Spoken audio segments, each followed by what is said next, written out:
What's the next generation of education and training? I think there's two things to keep in mind.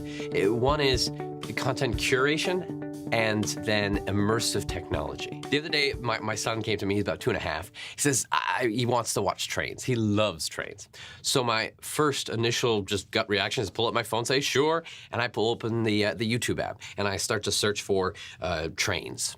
And then I see one of the titles is Learning Letters and Numbers for Toddlers with Trains. I was like, okay, that's a very nice, good, catchy title. Learn something. Fantastic. I click it, cast it up to our TV, and he starts watching it, and he's enthralled, he's engaged. And I'm looking at this, pondering, wow. And I start to search while it's playing at all the other videos there. I'm like, this is also great content. He's learning something, makes me feel good, and it's so accessible. It's free. It's right there. It's almost like Sesame Street was at the on public TV. Now as YouTube, there's wonderful content there.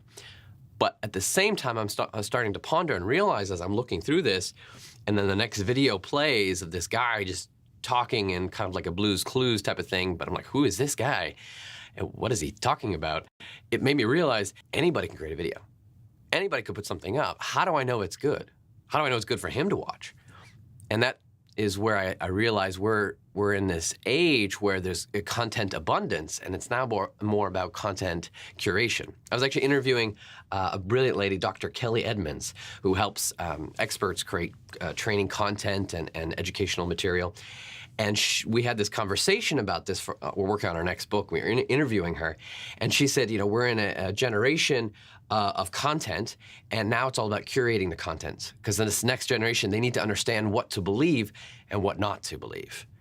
And I think that's so crucial because with platforms, learning management systems that are abundant out there, Udemy, Teachable, Thinkific, ton of content. How do you know what is the right one to watch? What is good? What's bad? Reviews. I think there's the next era of technology, and the next generation is coming up with smarter ways to curate it all so that okay, this is what I need. Whether it's through Amazon review type mentality or other platforms or services that use AI to determine that.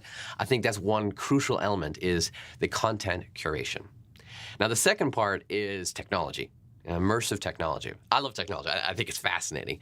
And I believe the next step is, of course, AR and VR, augmented reality and virtual reality.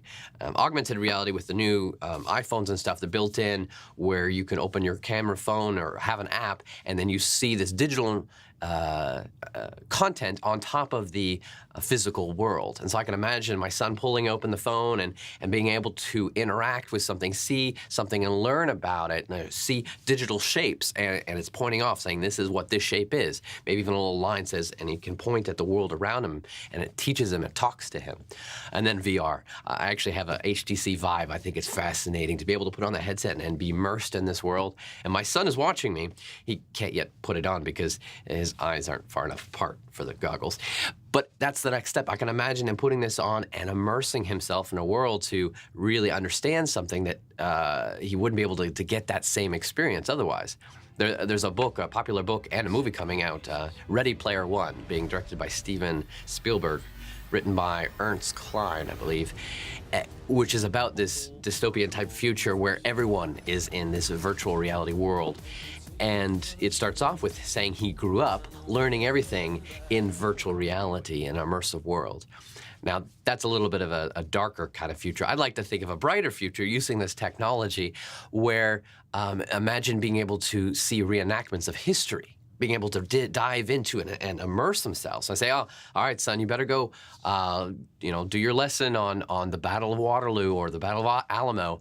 He says, all right, cool, fine, I guess. And he puts on his headset, and he's right there. He's seeing it. It's recreated around him.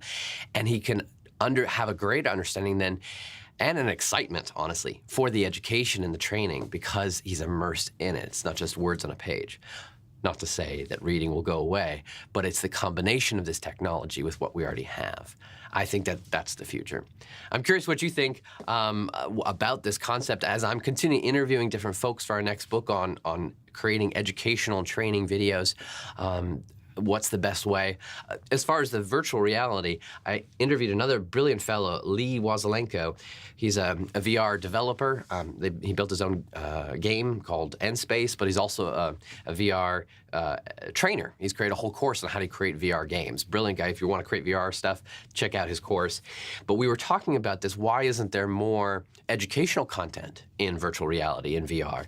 And his point is that when the ability and the ease of creating content for VR comes down, well, then that's when more content will be there, obviously. And actually, the ability to create VR content in VR. So when you have your headset on, you're actually creating your content right there with you using motion capture and digital tools with ideally more than just triggers. You can actually interact with the world and build it with you. You maybe even using some sort of AI or voice command ability.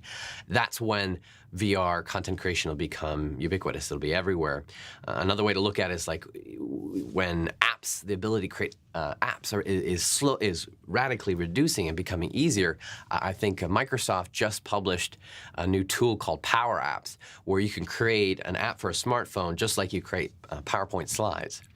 So when you can create a virtual reality content creation and education course just like creating a new PowerPoint slide, that's when it will be ubiquitous and everywhere. Because the reason why there's so many videos on YouTube and content and training on Udemy and Teachable and places like that is because all you need is a smartphone, and everyone has one. You can create it. You can record yourself. You can create slides on your computer so easily, upload it, and there it is.